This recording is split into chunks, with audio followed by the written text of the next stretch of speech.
Hey guys, welcome back to my channel. I'm going to show you a really quick 2 ingredient steps on how to make THC infused honey.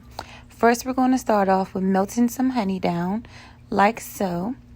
So I basically put my honey in the microwave while it's in my glass jar for about 35 to 40 seconds.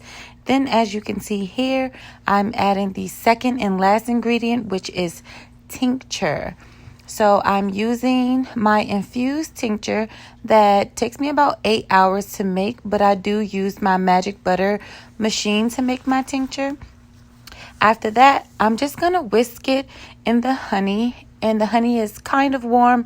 Make sure it's not too hot, and we're just going to mix it here.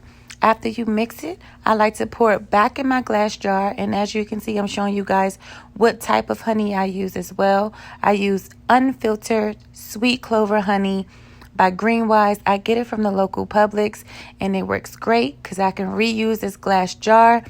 And that's it. Like and subscribe.